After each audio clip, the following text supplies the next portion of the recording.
Okay, so we're here, and it's by my watch, it's a minute or two after our starting time.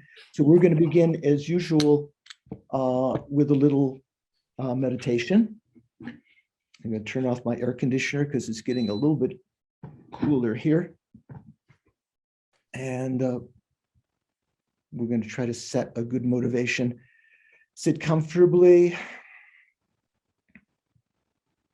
your spine erect. Relax your body, relax your mind.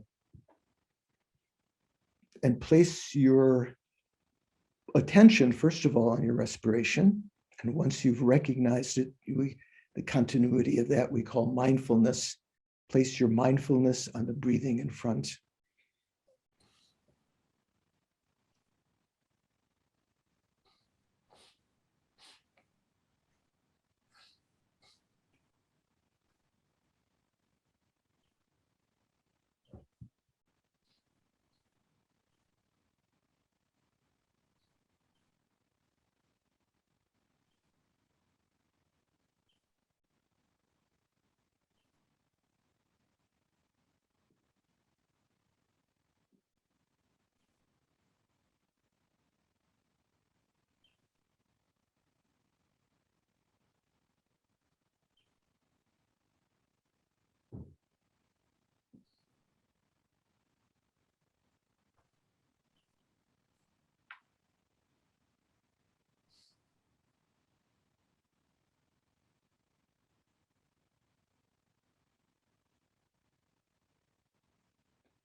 Let go of paying attention to other thoughts.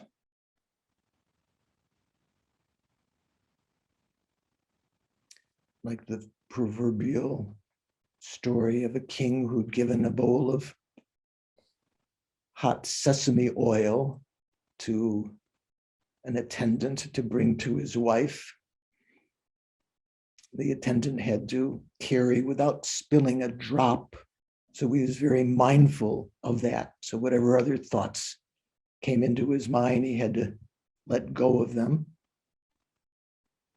for fear of being beheaded if he was dropped any of the oil.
Ideally, you should do, when you have leisure, as long as it takes for your mind to be settled and for your breathing to be natural. So you're not conscious of wanting to breathe in, but you need to take a breath or something. So this is just natural. Let go of your attention to your body. Let go of your attention to the self. And place your attention instead on the nature of your mental consciousness now, letting go of your attention to the breathing.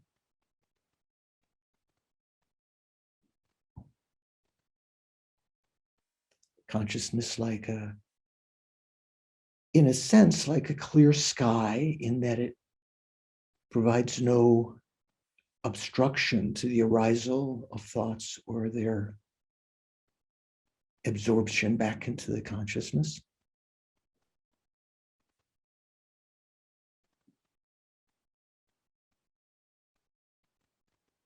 Using this subtle object, the clear light nature of the mind as your object, try to focus on that.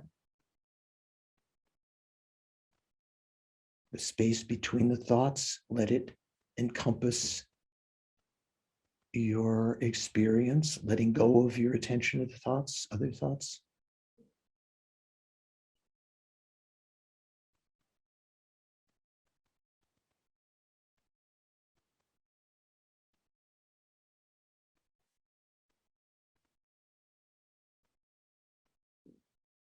This conventional clear light nature of the mind is what's also called the conventional Buddha nature, Buddha potential.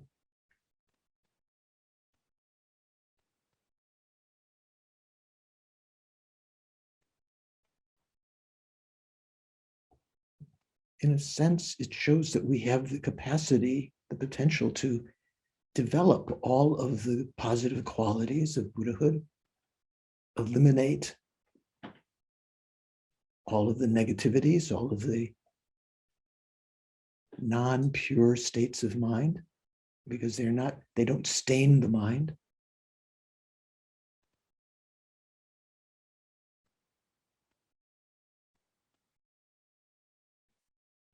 And feeling a sense of joy in that we have that capacity, recognize that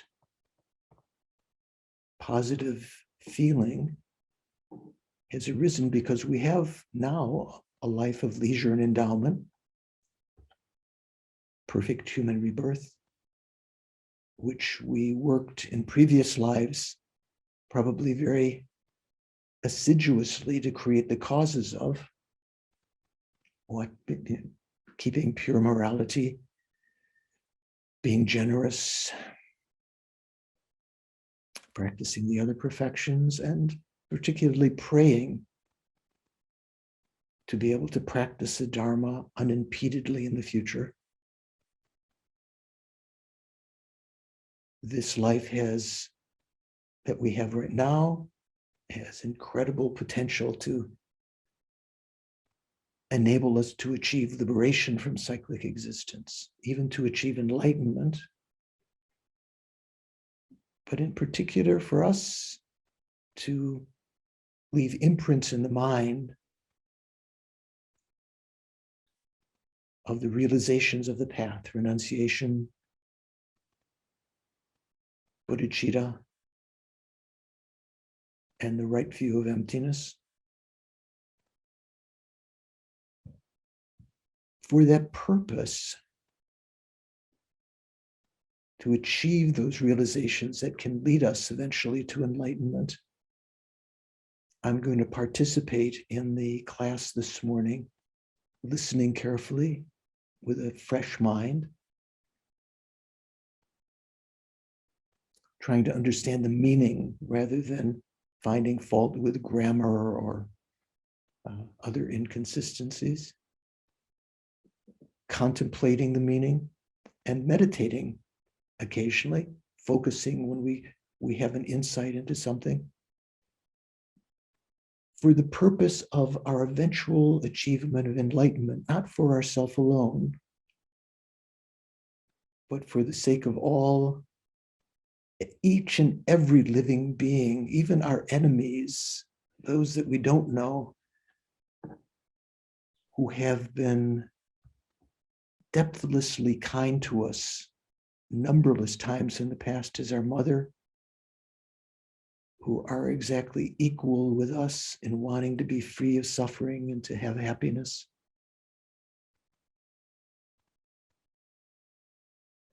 To be able to achieve the state of enlightenment for their benefit, in the sense that we can, from that state of enlightenment, effortlessly, spontaneously, and perfectly lead them out of suffering, sometimes through manifestations, through teachings, through inspiring their mind, out of suffering into that very same state of enlightenment.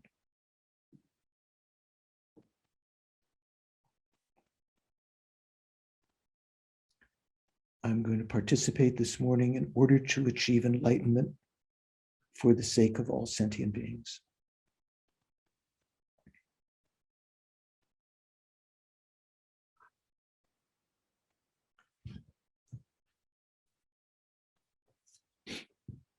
And then relaxing, bringing your attention back to the present.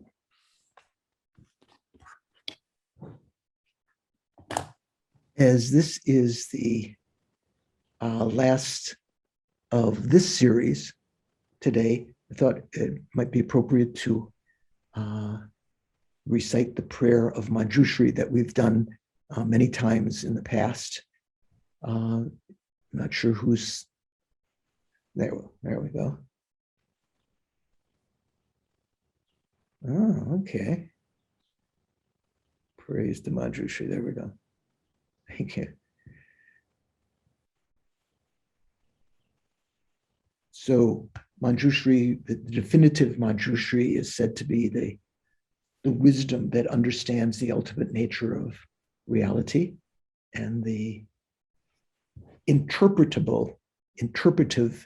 version of Manjushri is in this case, the red-yellow Manjushri, youthful being holding a sword in his right hand, and either the Prajnaparamita text in his left or a upala flower that rises next to his head, upon which is the Prajnaparamita text.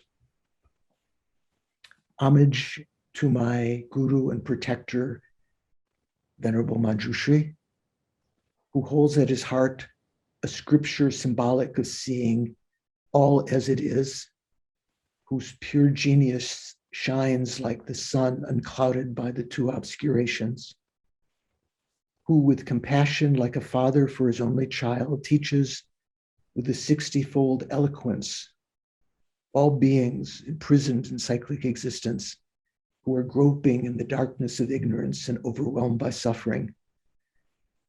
You, Manjushri, whose thunder-like proclamation of the perfection of wisdom arouses us from the stupor of our afflictions and frees us from the iron chains of karma, who wields wisdom's sword, vanquishing the darkness of ignorance, hewing down our every sprout of suffering.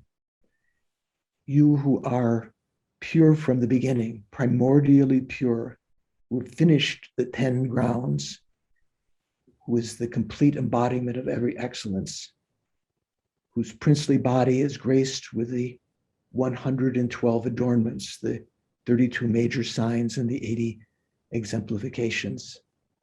O Manjushri, to you I bow. Please dispel the darkness of my mind. And then we recite the Umarapatsanadi mantra 21 times, followed by, on one breath, take a big breath and recite the seed syllable D at the end, D-H-I, 108 times on one breath, imagining that D syllable at the tip of our tongue. And as we swallow saliva at the end, imagine that D comes down and absorbs into our heart chakra, to our subtlemost mind there, bringing the blessings of quick wisdom. Om Marabazanari, Om Marabazanari, Om Marabazanari, Om Marabazanari, Om Marabazanari, Om Marabazanari, Om Marabazanari, Om Marabazanari, Om Marabazanari, Om Marabazanari, Om Marabazanari, Om Marabazanari, Om Marabazanari, Om Marabazanari, Om Marabazanari, Om Marabazanari, Om Marabazanari, Om Marabazanari. Om Marabazanari, Om Marabazanari, Om Marabazanari.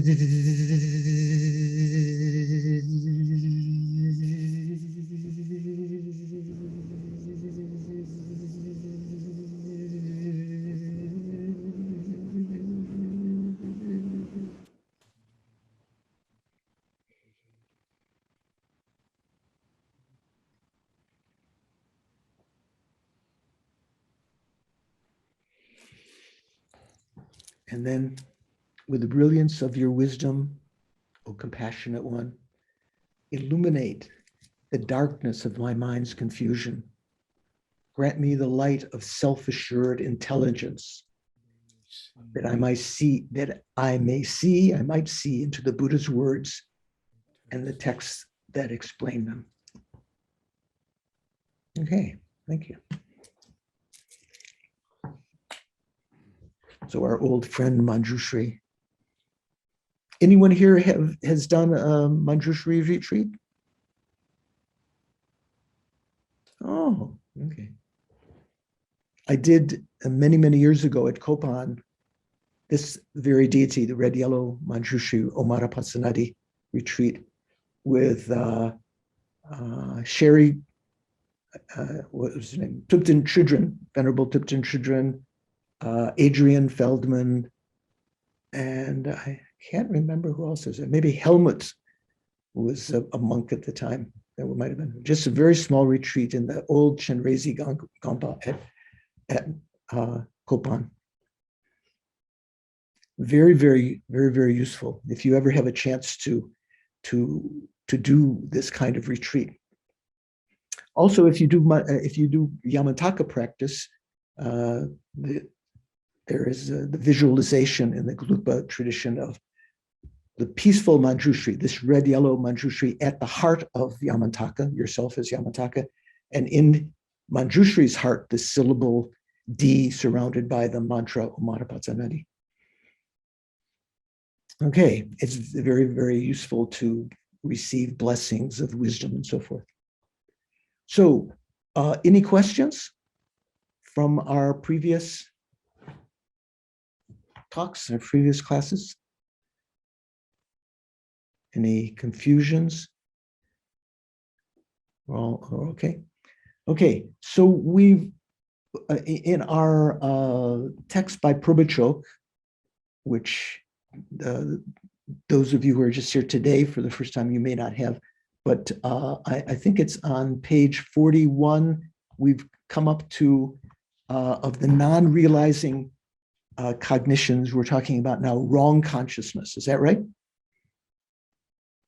No. Christine says no.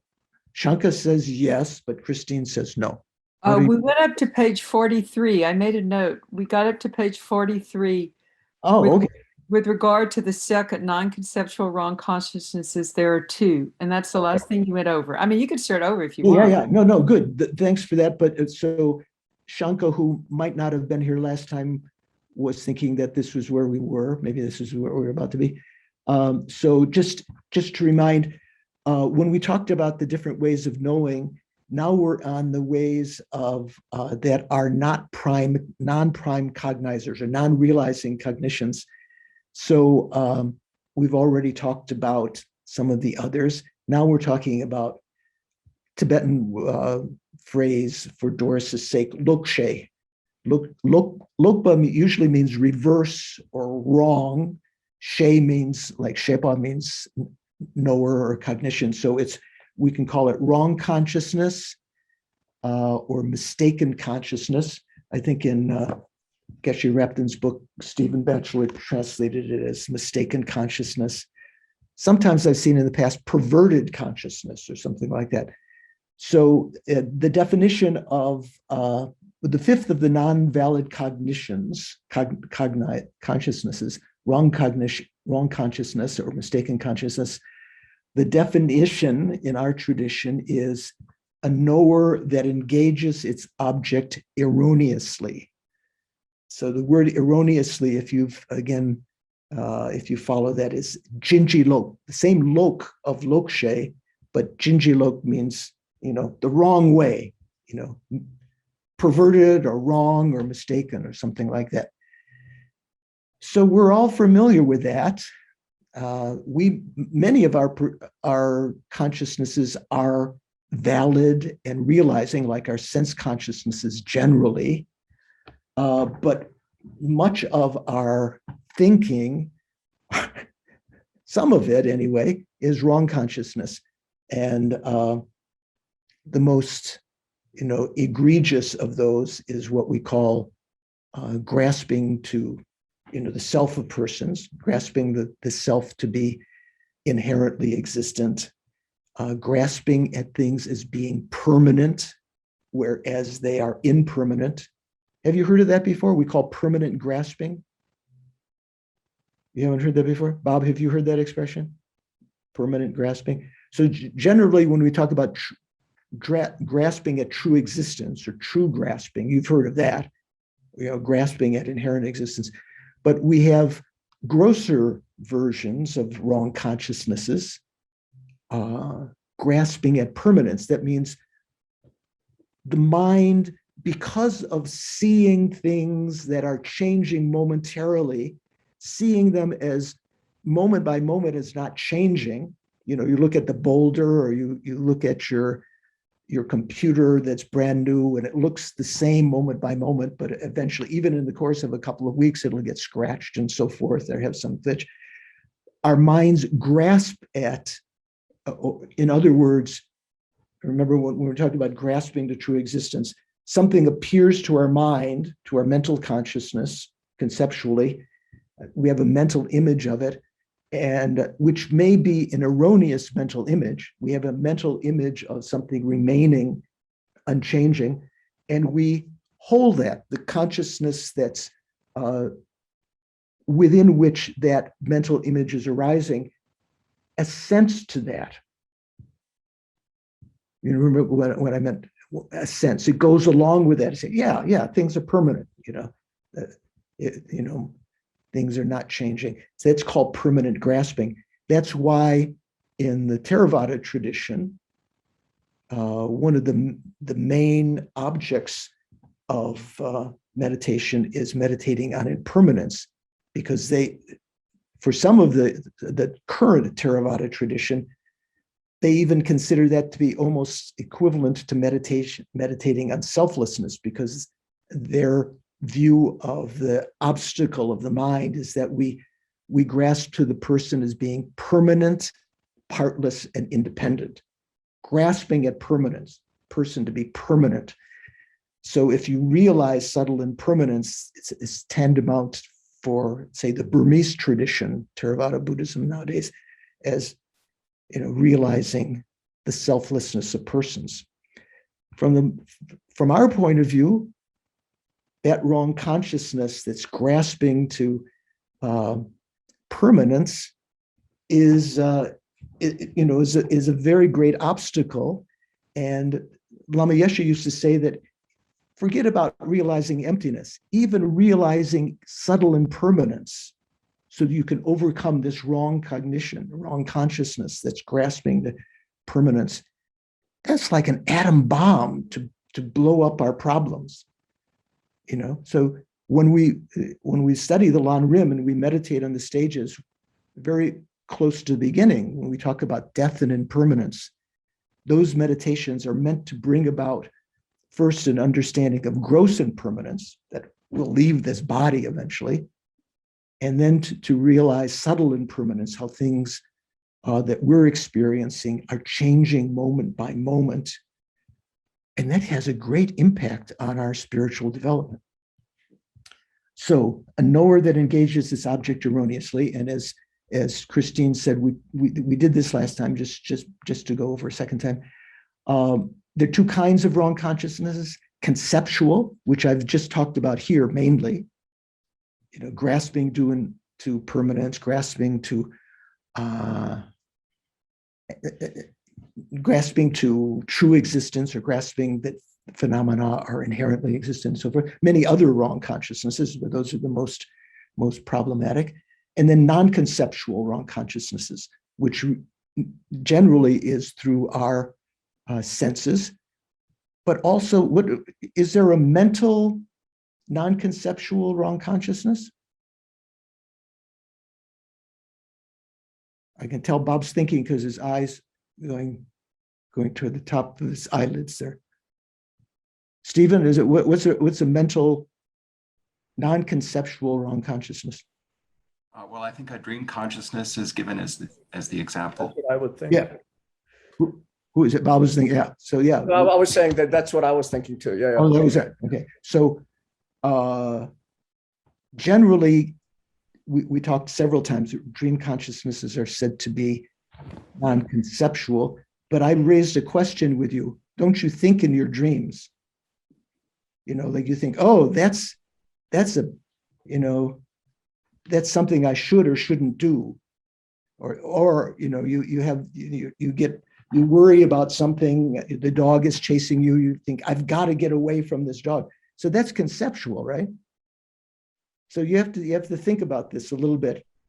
You don't see this mentioned in the text, but it might be that there are two streams of mental consciousness, although in general, we talk about every consciousness having just one stream, one which could be conceptual and one which could be perceptual in a dream, say. Okay, so conceptual wrong consciousnesses and non-conceptual wrong consciousnesses. The first, a thought apprehending sound as permanent. So grasping, you know, permanent grasping that sound is permanent, or a thought apprehending the horns of a rabbit. So those of you who've been in the class for some time know what we're talking about, but those that are just coming, you know, there's an idea that you look out the window and you see this rabbit in the morning while you're having your tea, and its ears are sticking up in the grass, and you think it has horns. So there's a conception maybe that the rabbit has horns, whereas there are no horns of a rabbit. That's considered, there's a mental image of that, you grasp to that, that's called a wrong consciousness. So the first, a mental consciousness, wrong consciousness, is a dream consciousness that clearly sees as blue the blue of a dream. The subject is a mental consciousness, a non-conceptual consciousness, and a wrong consciousness, respectively, because it is a mental consciousness because of being a dream consciousness. But again, I give the proviso, not all dream consciousnesses are necessarily non-conceptual if you're thinking in the dream. You can ask some other teachers about this. It is a non-conceptual consciousness because of being a consciousness that is free from being, well, you could say it's free from conceptual. It's free from conception. It is free from being a determinative knower, which apprehends a sound generality and a meaning generality as suitable to be mixed. Remember when we talked about the definition of a conceptual consciousness, being very technical, it's a determinative knower. That means it has a determined object that doesn't appear to it as the primary appearing object. You know, that's what you're thinking about, the determined object. That already says it's a conceptual consciousness that is free from being a determinative knower, which apprehends a sound generality and a meaning generality as suitable to be mixed. We talked about meaning generality and sound generality. Remember, sound generality is if you have something explained to you, or you only know it in words, explanation, but you haven't actually experienced it. That's called a meaning generality, and a sound generality. And if you have actual experience of it, in this case, it's called a meaning generality, or in this particular context, you could say experiential mental image, a terminological mental image and an experiential mental image. And it is a wrong consciousness because of being a consciousness that apprehends its object, a form, a visual form, which is a phenomenal source, as blue, whereas it does not exist as blue. You might say, well, that's blue in my dream. Isn't that blue? You're thinking of blue, but there's no blue there that you're actually perceiving, right? So that's called a wrong consciousness. However, we say that for the person who is dreaming, that consciousness, that dream consciousness that clearly sees the blue of a dream as blue, is a factually concordant sense consciousness. Did we talk about this before? Christine, you said we'd already finished this. how could that be a factually concordant sense consciousness? Christine? Yeah. Yeah, you're Christine, right? Yes. I'm sorry. I'm so engrossed in typing. We say for a dreaming that's courtesy is factually concordant. So the sense, what the sense consciousness sees is correct. It is in line with reality because it's factually concordant, right? Or no? Do you have sense consciousnesses in your dream? No. Okay, so you have to investigate. Sorry, I wasn't with you. Okay, so it says, we say for the person who is dreaming. So you're in a dream and you're imagining seeing blue, or blue clearly appears as blue to you. That is a factually concordant sense consciousness. Shankar? Well, I would say that you would have a sense consciousness because the mental consciousness can't see blue, right? It has to be the eye consciousness. Maybe the eye's power, the sense power isn't active, but right? I mean, how the mental consciousness, unless you're a Buddha, but the mental consciousness can't see blue, right? Well, blue appears to the consciousness. So you remember that you were perceiving blue when you wake from the dream, right? Even in the dream, there's a sense that blue is appearing. I don't know, sometimes you whether in the dream you actually think you're seeing blue or not. So this is a subtle point, and I will leave it for you to delve into in your investigation. I'm not going to go over that point anymore right now, that it is a factually concordant sense consciousness. Okay, just leave that. Example of the second, wrong consciousnesses that are sense consciousnesses.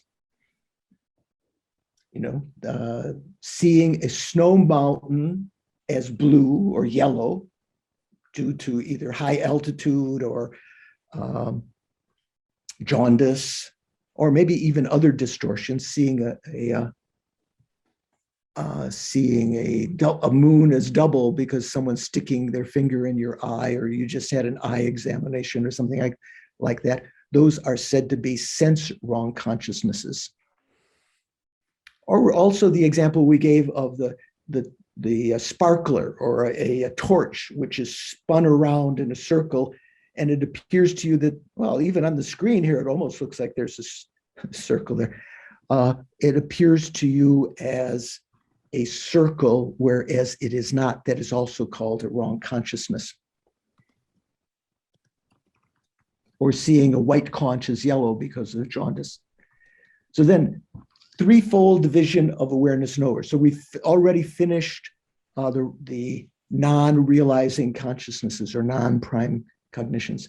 With respect to the threefold division of awareness, explanation of conventional consciousnesses that take a meaning generality as their apprehended object, explanation of non-conceptual, non-mistaken consciousnesses that take a specifically characterized phenomena as their apprehended object, an explanation of non-conceptual, mistaken consciousnesses that take the clear appearance of a non-existent as their apprehended object.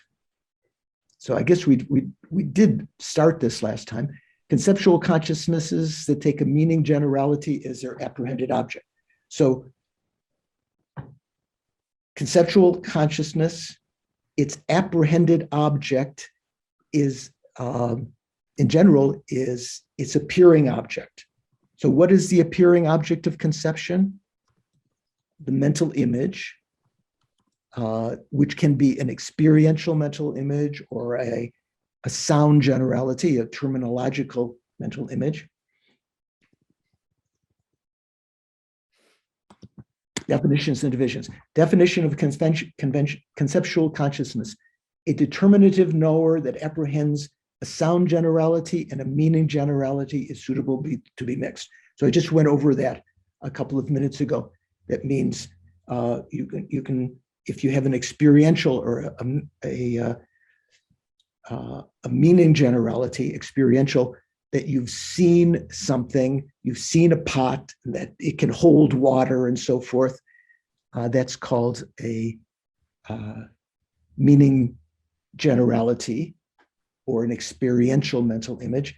And if you've been told a pot is that which is flat-based, round-bellied, and is able to hold water, if you've been given the definition of pot, did you know that's the pot, the definition of pot? Stephen, have you heard that before? Definition of pot? Venerable George, I've also heard that's the definition of a Yeshe. Yeah, I think I might have. I think you said that. Flat-based, round belly, able to hold water. So yeah, that's a little Kalukpa joke, you know. Okay, so yeah, so if you've only been told that, if you've learned that, the definition of something, or been, you know, told that something that has that is a large animal with 4 legs and has a dewlap, and so forth and so on, is a ox. You have a terminological or sound generality.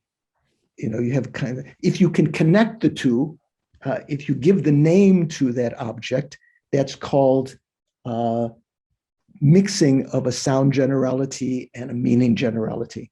So that's generally how conception works. There are various ways. The term sound in the expression sound and meaning refers to a sound generality, and the meaning refers to a meaning generality. In general, the mental image, we said in tenets, was generally called meaning generality, the mental image, meaning generality. But specifically, when you talk about mental images, an image doesn't necessarily mean visual. There are meaning generalities, which are experiential, that which you've actually experienced, and sound generalities, where you've had something explained. There's a purpose for saying suitable to be mixed, because it is necessary to include conceptual consciousnesses in the continuum of a person who is not trained in nomenclature, in names. So for instance, a baby doesn't know the names, maybe when they first say mama or papa, but before that, other things, kids are always saying, what is that, right? You remember, moms? Anyone here? What is that? So they know the thing, they see something happening, they want to know the name. Because it's necessary to include conceptual consciousnesses in the continuum of a person who is not trained in the nomenclature of that thing. This is because a conceptual consciousness in the continuum of such a person does not apprehend sound and meaning generalities as mixed, but merely as suitable to be mixed. So divisions: conceptual consciousnesses that apprehend only a sound generality, those that apprehend only a meaning generality, and those that apprehend both meaning and sound generality. First, just a sound generality is a conceptual consciousness in the continuum of a person who does not know that a bulbous, flat-based thing that is able to perform the function of holding water is a pot, which is generated in dependence merely on the sound pot.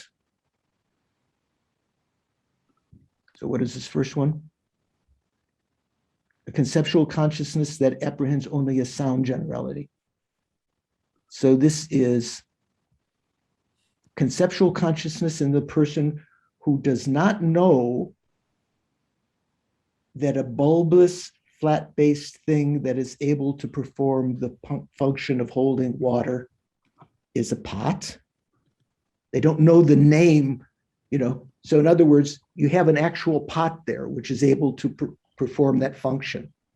You know, either the pot in your kitchen, or, you know, sometimes the same word bumpa in Tibetan is translated as pot or vase, like in the tantric things, you have a vase that you pour the consecrated water or something like that.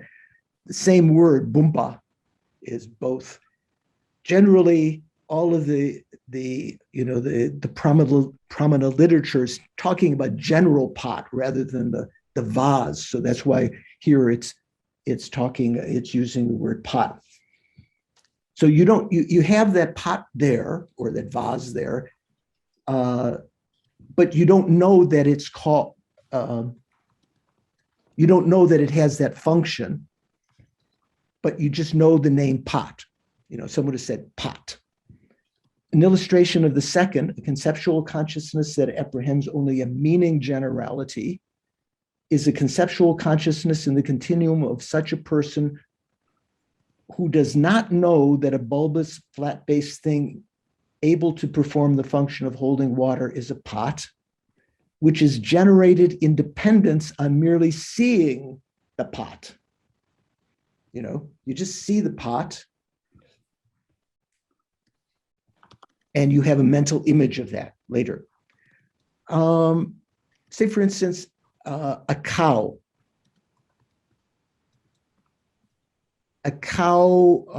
Well, and deer especially, there are kinds of salt blocks that you put out. What do they call them? What's another word for that? You mean licks? What is it? Licks. Salt licks. Yeah. Salt licks. That's what I was trying to think of.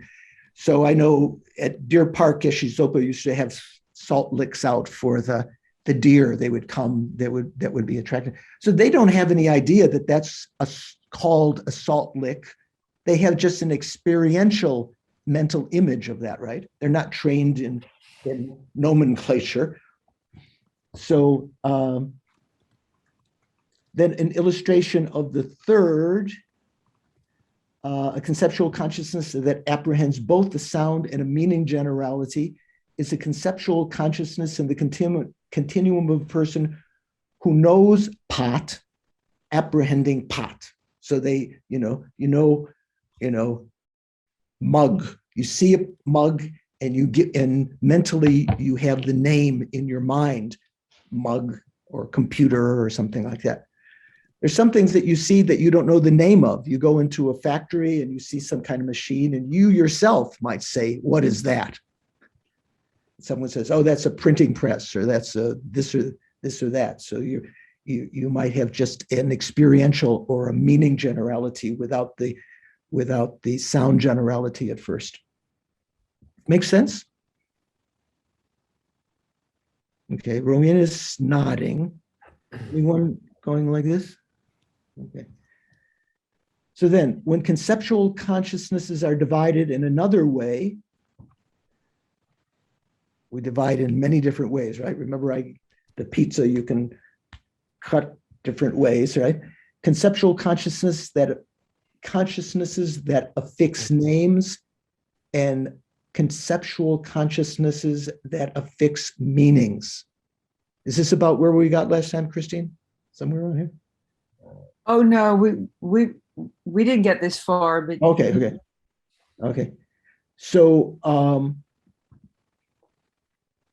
a conceptual consciousness that apprehends its object within thinking, this bulbous thing is a pot, is a conceptual consciousness that affixes a name, and one that affixes a meaning. This is a pot, okay? It is the first, it's affixing a name because it's a determinative knower that apprehends its object within affixing the name pot to the object. It is the second because of being a determinative knower that apprehends its object within affixing attributes to the substratum. What are the attributes? That it's a bulbous, flat-based thing able to hold water. So whatever is a conceptual consciousness that affixes a meaning is not necessarily one that affixes a name for, because a conceptual consciousness that apprehends its object within thinking, this person has a stick. You know, you see a person like the story of the Buddha, when the Buddha left the four gates, you know, he saw some mendicant holding a staff, right? You know, this person has a stick. That is a conceptual consciousness that affixes only a meaning. It is a conceptual consciousness that apprehends its object within affixing an attribute, the stick, to a substratum, the person. Makes sense? It's a little bit arcane. Also, whatever is a conceptual consciousness is not necessarily either of those two, because a conceptual consciousness that apprehends merely the substratum pot is neither of those two. You just, you know, conceptual consciousness, you see a pot and you're, or, you know, in this case, this is my substitute for pot, this is my mug. You see, you don't necessarily give the name of that, and you're not attributing any attributes to it. So this is a subcategory, you know, another way of dividing conceptual consciousnesses. Okay, here now it's going to talk another way. Conceptual consciousnesses are divided in another way. There are two: factually concordant conceptual consciousnesses and factually discordant conceptual consciousnesses. Thoughts that do not accord with the fact. Would factually discordant conceptual consciousnesses be the same as wrong consciousnesses, wrong conceptual consciousnesses? No? Oh. Shankar, you say no. Why not? Well, a mistaken consciousness is also factually discordant, right? Yeah, I say, is factually discordant conceptual consciousness necessarily a wrong consciousness? Well, I mean, we have defined a wrong consciousness and mistaken consciousness differently, right? So, I mean, a mistaken consciousness is the one where, you know, the determined object is different from the apprehended object, right? Here I'm using the terminology when we talked about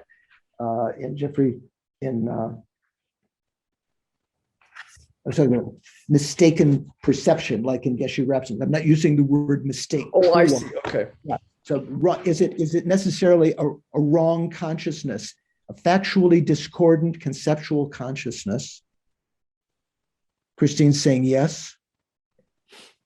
Seems no. Oh, okay. Roanna, you okay? Okay, I have somebody banging out here. I can't tell if they're on my roof, on my deck, or on the neighbor's roof. That's one reason I kept getting up, because I can't tell if somebody's trying to knock on my door. And so what kind of consciousness is that? Oh, I was just thinking that, how was that really? So yeah, right.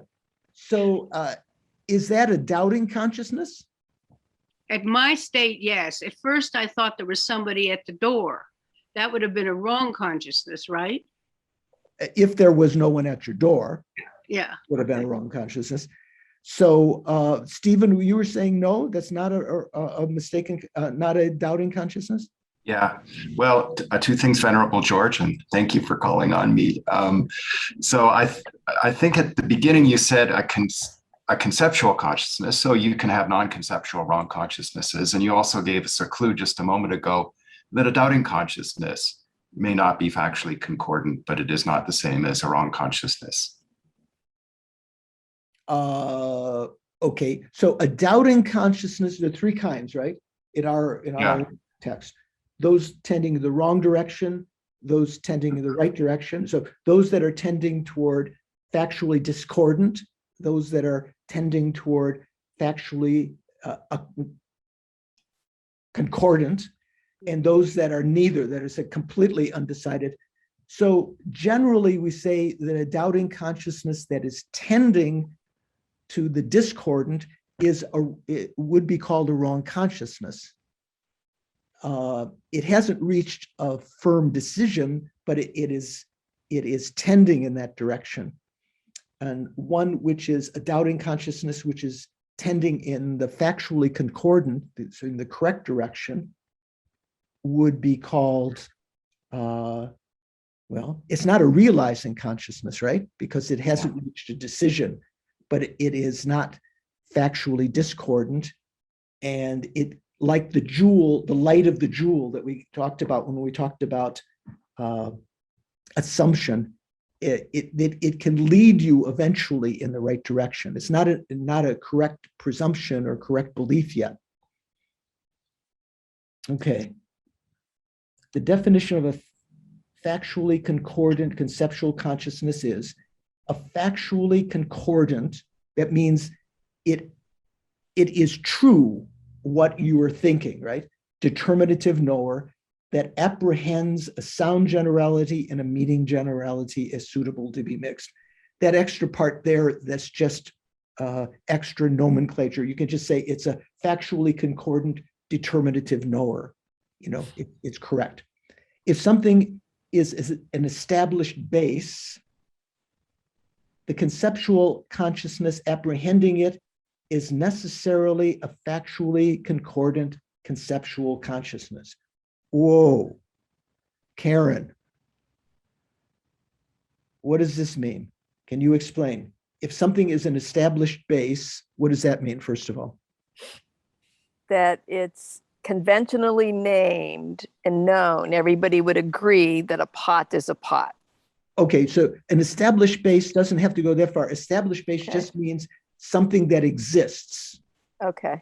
So everything that exists is an established base. Okay. So if something is an established base, in other words, if it exists, the conceptual consciousness apprehending it is necessarily a factually concordant conceptual consciousness.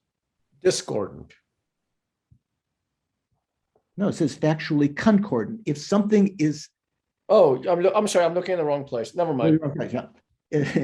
If something is an established base, the conceptual consciousness apprehending it is necessarily a factually concordant conceptual consciousness. Karen, does that make sense? Yes, it does, except I would say that wouldn't always be true, right? If I'm looking at something that's an established base, but I see the snow mountain is blue. No, this says conceptual consciousness. Oh, gotcha. Okay. Okay. Yep, If makes something is an sense. established base, so if something exists and you're thinking about it, if you're apprehending it, it is necessarily a factually concordant conceptual consciousness. Is a factually concordant conceptual consciousness, does it realize its object necessarily? Shankar says no. Bob says no. Doris says no. The others are undecided. Christine, or I was going to say Skylar, I don't remember. Is this your first time, Skylar, or you've been here before? This is my first time to this class. I've watched a couple of the Zoom meetings, and I did see that this was the last class, but I was like, nothing is wasted, right? So oh, it's great. Yeah, good. So if you are, let's say, if something is an established base, so if something exists and you're thinking about it, that is said to be factually concordant conceptual consciousness. Does that mean that that consciousness realizes its object? You're thinking about it, and you realize that object? from my little knowledge, wouldn't a realization be like the direct perception of its emptiness as well?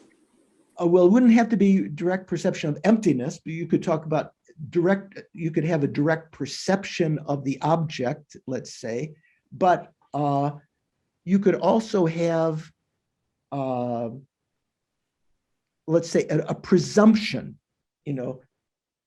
past and future lives exist. Yeah, you can believe that, but you haven't necessarily realized it yet. That's in our text that came previously, what you could call a correct belief or presumption or correct assumption, or different ways you can translate the same term. So that is not necessarily a realizing consciousness, because you could be dissuaded. Someone can say, oh, that's ridiculous, don't believe that. And because you haven't realized it yet, you can lose your confidence of that assumption. But that is factually concordant. If something is an established base and you're thinking about it, that is a factually concordant conceptual consciousness, but it doesn't necessarily realize its object. Is that because since the conceptual consciousness always conceives through the meaning generality would have to be concordant with the apprehended object? It would have to be a factually concordant mental image, yeah. If Right. you're apprehending the object, though, here it says, if something is an established base, the conceptual consciousness apprehending it. So this is assuming that you're apprehending the thing. You're Right. thinking about the thing.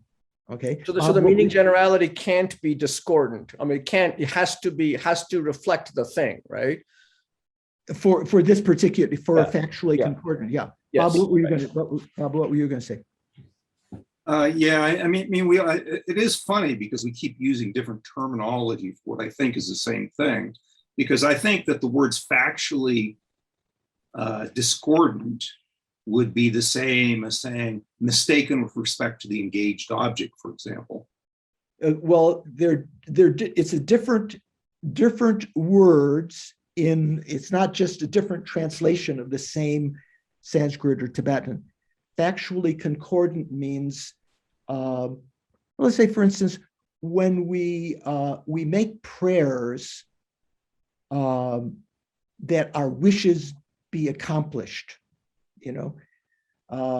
we say that in the prayers, often they say those that are in accord with the Dharma, that are concordant with the Dharma. In other words, we don't make prayers that are our wishes, like to have a girlfriend or a boyfriend, or to be most famous or to win the contest or things like that. That we don't make prayers when we make our dedication prayers for things that are necessary. We make prayers that we make wishes that are prayers, our wishes for things that are in accordance with the Dharma would succeed. So that's a sense of in accordance with. So here, a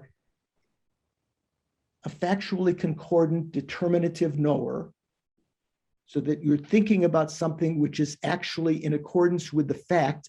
That can be just a correct belief also. You haven't yet realized it, but you're thinking correctly. Yeah, but isn't that the same thing as being non-mistaken with respect to the engaged object? It would be a synonym for the same thing. If you have a mind, for example, that is in concord with the facts, that would be the same thing as being non-mistaken with respect to the engaged object, which would be the actual object in the world. So I mean, you would have the same set of things. It would be sort of a synonym. Let me think for a second. Non-mistaken with respect to the engaged object. That's different. So we're talking about conceptual consciousness here.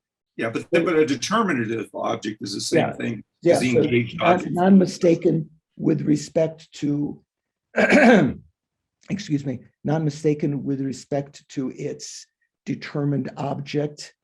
I think it would be the same, but I will, let me think about it a little bit. You think about it also. So then we'll go on. The definition of a factually discordant conceptual consciousness. Okay. A factually discordant is terminative knower. In other words, it's a thought that apprehends the sound generality and a meaning generality as suitable to be mixed. Factually discordant. So you're thinking about something which does not accord with reality. When you say factually discordant, that means it doesn't accord with reality. Probably a lot of our thoughts are that way, right?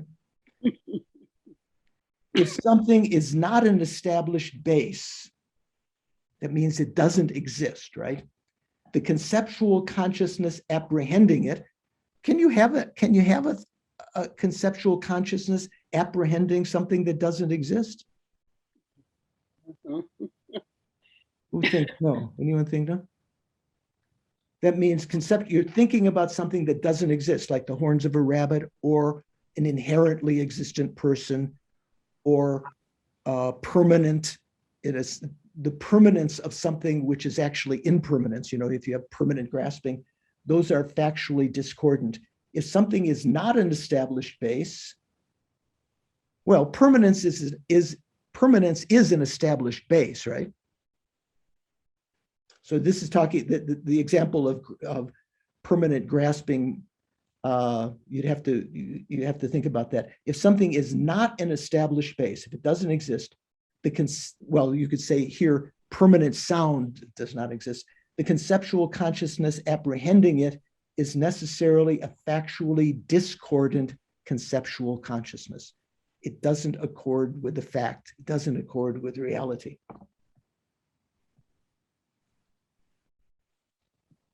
So there's even another way of dividing conceptual consciousnesses, or of dividing consciousnesses into two. We can talk about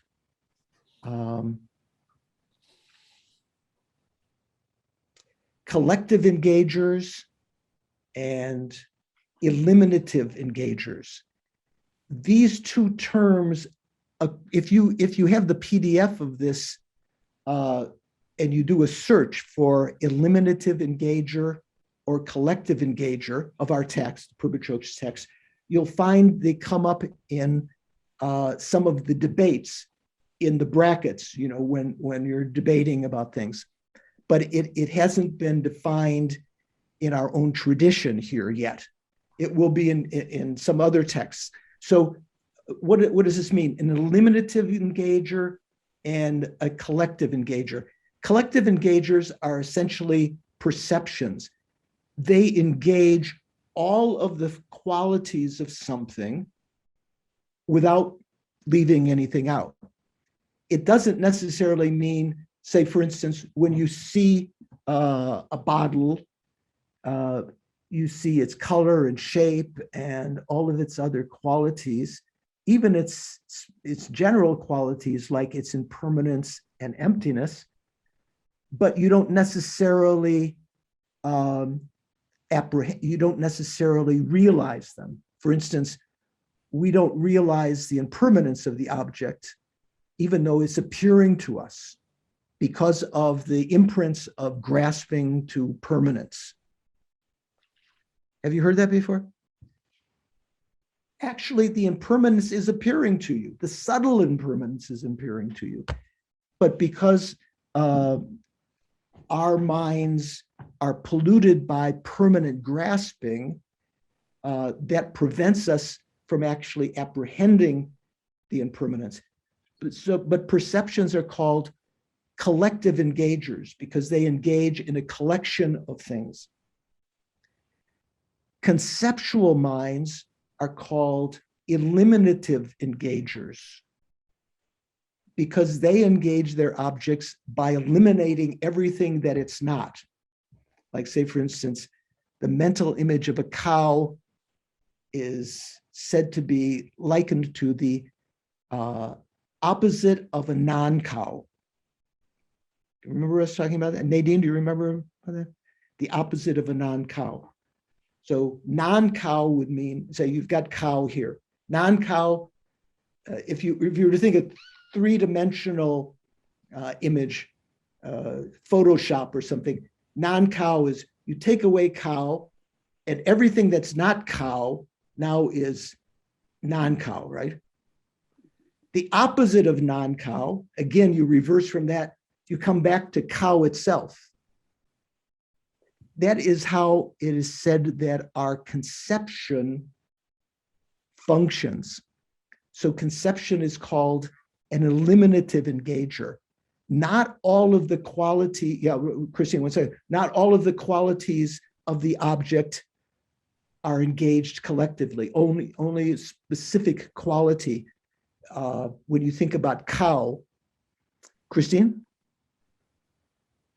Oh, thank you, Venerable George. So I've heard this before, and I've often wondered, who can see this? I mean, I guess we know this because the Buddha told us. So is there any being other than the Buddha that can see that the mind is eliminating everything else and just focusing on that, or only a Buddha can see that? And is that how we know because the Buddha told us? Well, I don't know.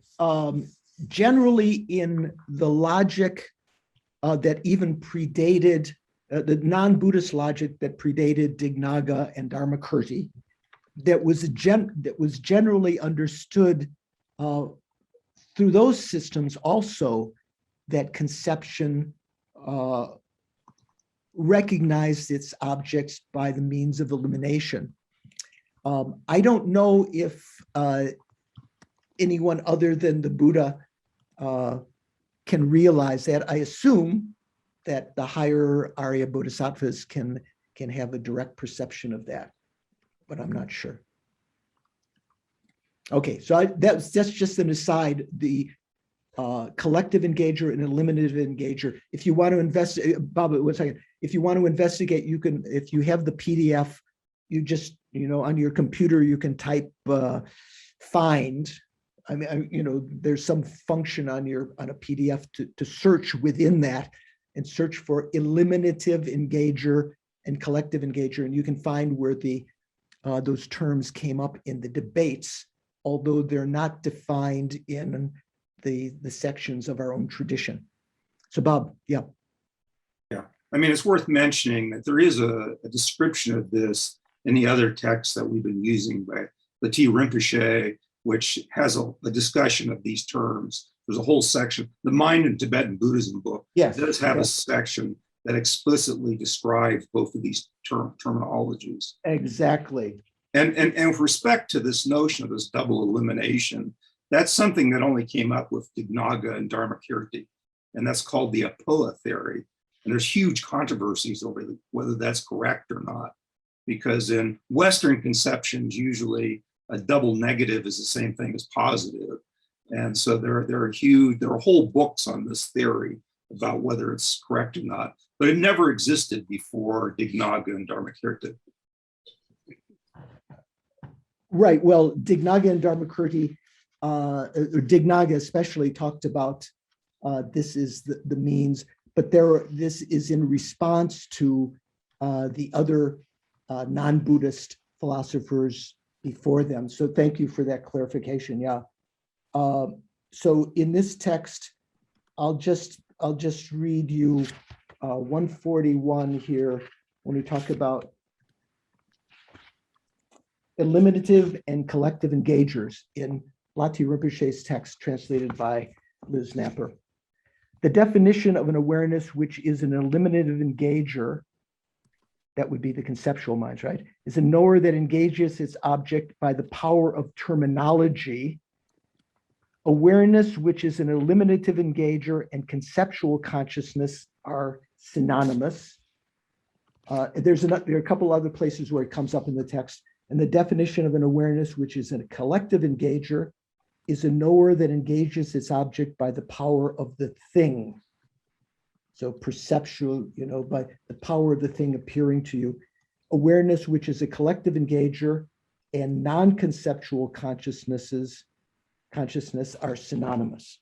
Okay, so that's just an aside here. It doesn't come in the actual words in Purpachok's text of our own tradition. Non-conceptual, then we're talking about non-conceptual, non-mistaken consciousnesses that take a specifically characterized phenomena as their appearing object. So what does that mean? Non-conceptual means perception, essentially perception, right? Non-conceptual. It's something that is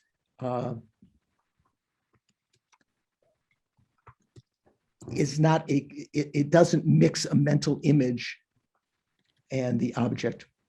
Non-conceptual, non-mistaken consciousnesses, so that would essentially be that take a specifically characterized phenomena as their apprehended object. So this be talking about sense consciousnesses.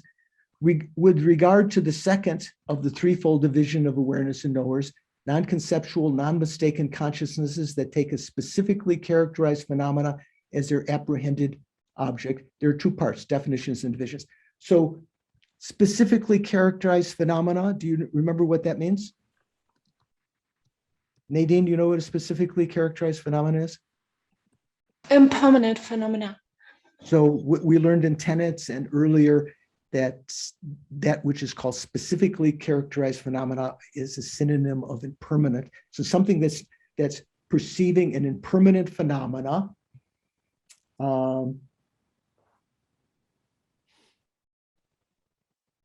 which is non-mistaken, right? Non-mistaken. Definition, the definition of something being a non-conceptual, non-mistaken consciousness is a knower having a clear appearance that is non-mistaken with regard to its appearing object.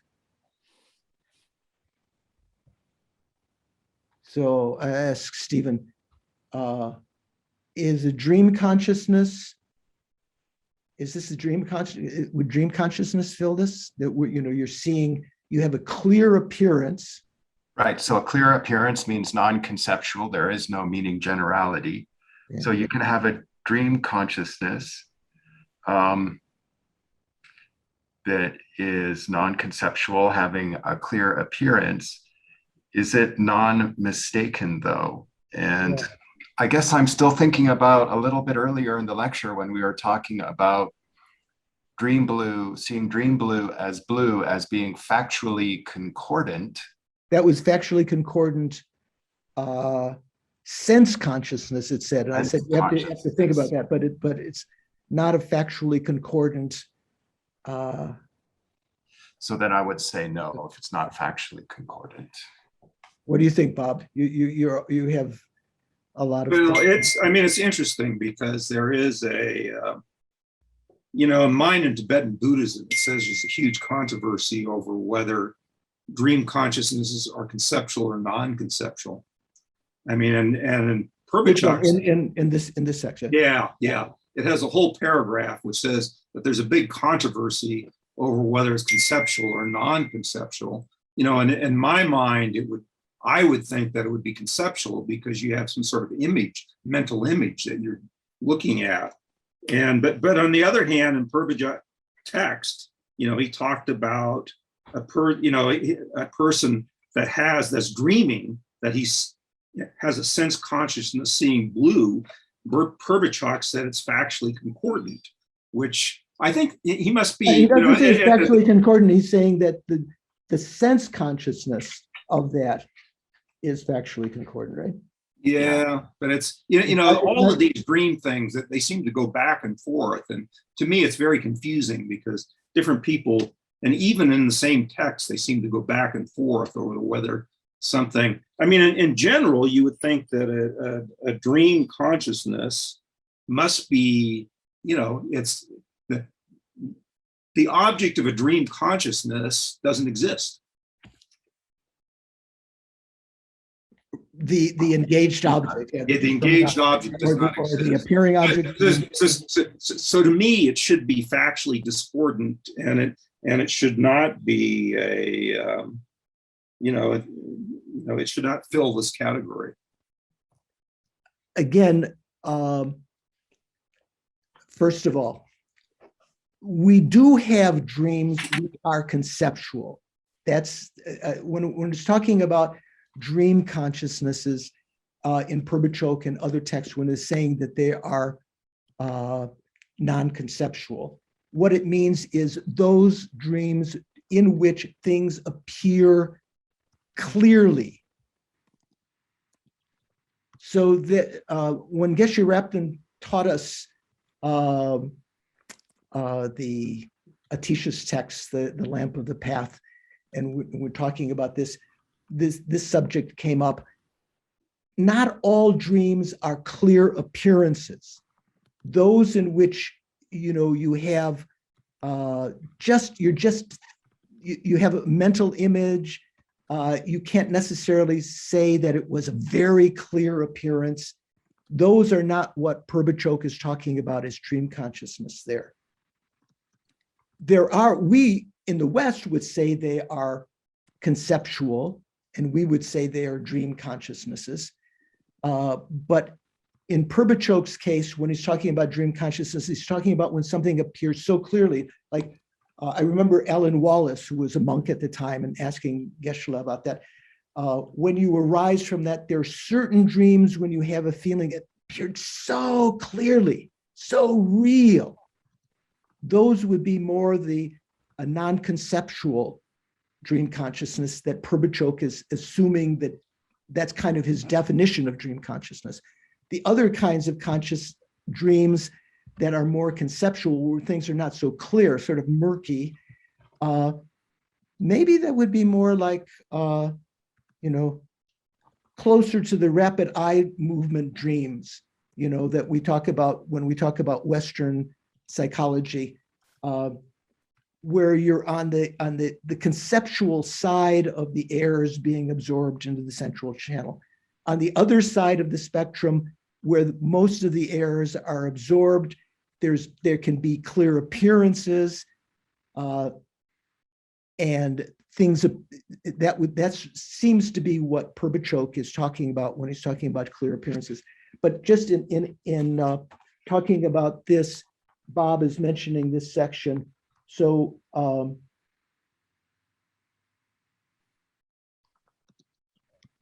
I'm looking on page 110 and 112 in here, because in the index it says this is talking about dream consciousnesses. Let's see. There is a discussion as to whether dream consciousnesses are conceptual or non-conceptual. This is on page 110 in Lachi Rinpoche's book, which Bob was, well to point out. People tend to think they are conceptual. However, Tsongkhapa does appear to say at one point in his Ocean of Reasoning, that is in Nargajuna's, Lama Tsongkhapa's commentary to Nargajuna's Fundamental Wisdom. There's a great text. There are a couple of different translations of that. He says that there are non-conceptual ones as well. So that's what I'm pointing out, that there are some, that's what Purbachok seems to be saying. He's talking about the non-conceptual ones. And then dream consciousness also appears on page 112 here. It didn't say an awful lot there. It just quotes that. I don't see exactly where that is there. So at any rate, there do seem to be different kinds of dream consciousness. In Purbachok's text, he's assuming the dream consciousness, like Lama Tsongkhapa's comment, that there are some dream consciousnesses that are non-conceptual. He seems to take that as the main meaning of dream consciousness. See, Venerable George, on that same page 112, it does say by Lachi Rinpoche that any consciousness that takes a clear appearance of a non-existent as its apprehended object is a mistaken consciousness. So I think that the clear appearance of a non-existent. Yeah, of a non-existent. Right, so he says that's what that is what a mistaken consciousness is, or a wrong consciousness, I guess we would say. Yeah, where on the page is that? That's on page 112. It's the about halfway down, a little bit more than halfway down the page. It begins a paragraph. Oh yeah. However, not everyone agrees that all such are wrong consciousnesses, stating in exceptions such minds as the meditative stabilization on ugliness in which one sees the whole area as unpleasant, or the meditative stabilization of the earth totality, or the water totality in which one sees nothing but earth or water. Right there or right before that? Yeah, well, it's that first sentence, the beginning of that paragraph. Any consciousness that takes a clear appearance of a non-existent as its apprehended object is a mistaken consciousness. So here's something that we didn't talk about before that I meant to bring up. There are various kinds of, you might think that bodhisattvas, those on the spiritual path, would not engage in mistaken consciousnesses, right? You would want to eliminate mistaken consciousnesses.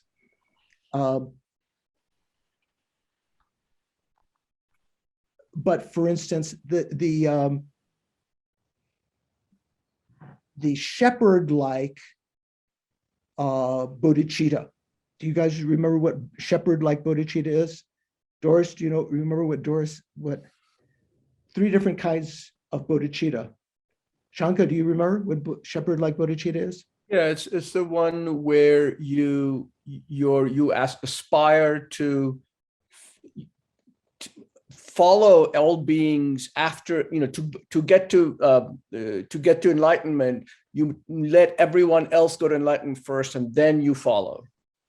Right, sort of like you're like the shepherd that gets all of the sheep into the corral first, and then can sit down and have his supper, whatever, her supper.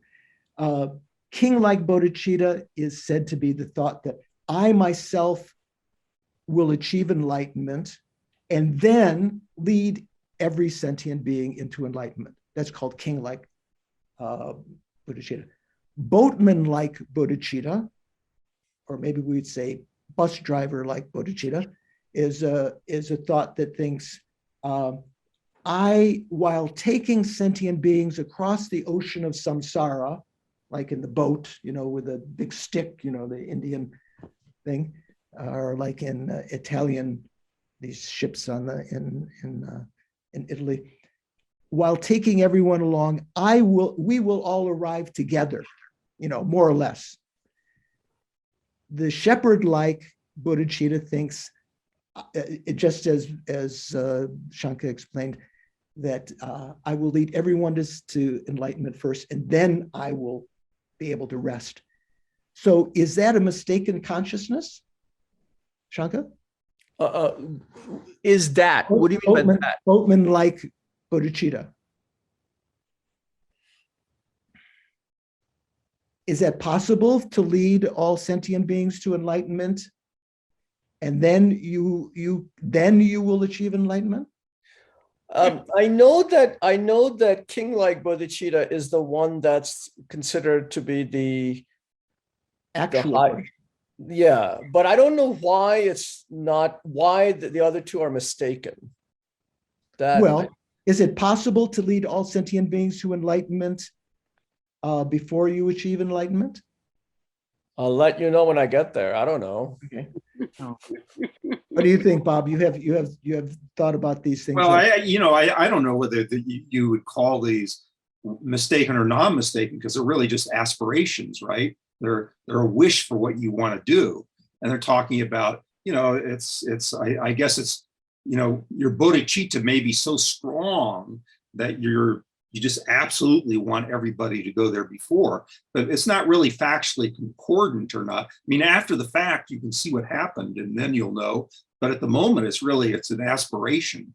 And I don't know whether you talk about aspirations as being, factually concordant or not. It's a wish. It's a wish for something to happen. Right. But you're right in the sense that the examples that are given here are talking about the earth totality and the water totality and so forth. There are certain kinds of, like, for instance, there's certain meditative states when you perceive the whole universe as pervaded by skeletons and bones. You even you meditate on that to the extent that it becomes a clear appearance to your mind. So there is a debate here about whether that is a mistaken consciousness or not. From the point of view of the Bodhisattva practice, there are many practices that the Bodhisattvas engage in which could be called mistaken, like say the shepherd like bodhicitta, but have a ulterior motive to accelerate your practice. For instance, the boatman like bodhicitta, that way of thinking, I will lead, I will be the last. That helps to subdue your self-cherishing thought and to enhance your thought of cherishing others. So the bodhisattvas do engage in that, maybe even knowingly, or the teachers that explain it to students that that's how they should think, knowingly do that to enhance the practice of the students. So although in one sense it's not factually concordant, you can't lead all sentient beings to enlightenment. Say, for instance, if you're just on the path of accumulation or preparation, and you're trying to, you haven't even realized emptiness yet, how can you lead 10th level bodhisattvas from that 10th level to enlightenment on the basis of your understanding? So it's not factually concordant in that way, but it is still something that is useful and practiced by the bodhisattvas. So I have a question, Venerable. Yes. This is this came up to me because you were talking about the meditation where you conceive of the entire universe with bones and skeletons. So when we make, Pervaded by, pervaded by bones and skeleton. So, for example, when we when we offer the offering cloud mantra, and we can, we say that make clouds of offerings, and the universe is full of offerings, and rise, and all the Buddhas. That's not factually concordant, is it? I mean, that's also mistaken consciousness, no? Well, okay. So the purpose of that is what we call samantabhadra offerings. So, for instance, one facet of that. This is to leave imprint in the mind to be able to do that, because Arya bodhisattvas, other kind of bodhisattvas, can actually emanate offerings, which could even be perceived by beings or the Buddhas. And those offerings themselves can multiply, like you put out one lamp and then that emanates two more lamps, and each of those emanate two more lamps, sort of like a chain reaction. So it is said that even visualizing objects of offering to the Buddhas can perceive what we are visualizing, right? They know our minds. And with the motivation of offering to them, either in the future or even you're offering your visualization, if you have faith, Geshe Zopa mentions in his commentary of the Lan Rim, this is one of the subtle points of offering that people may not realize. There's great benefit in even visualizing offerings, because one creates a great store of merit, because the Buddhas perceive those, and they perceive them in the one taste of great bliss and emptiness, and you accumulate merit in that way. So there is, it's not as though you're thinking that you're actually, you may think it would be wonderful to be able to offer these, but you're actually consciously offering your visualization. So I don't think that would fall into a category of mistaken or wrong consciousness, my own way. Okay, so let's go a little bit further. The definition of something's being a non-conceptual, non-mistaken consciousness is a knower having clear appearance that is non-mistaken with regard to its appearing object. So we would have to say that even the clear appearance in a dream would not be this, right? Because a clear appearance which is non-mistaken with regard to its appearing object. the two non-conceptual, non-mistaken consciousnesses, the two non-conceptual, non-mistaken consciousness and directly perceiving awareness are synonymous. Okay, direct perception is synonymous with non-conceptual, non-mistaken consciousness. Divisions: sense non-conceptual, non-mistaken consciousness, mental, self-knowing, and yogic. Since they were already explained above, one should know this. So we talked about the different kinds of direct perceptions. Then the third category, non-conceptual, mistaken consciousnesses that take the clear appearance of a non-existent as their apprehended object. So definition, the definition of something being a non-conceptual mistaken consciousness. Non-conceptual. The definition of something being non-conceptual mistaken consciousness is a knower having the clear appearance that is mistaken with regard to its appearing object. And there can be sense consciousnesses or mental consciousnesses.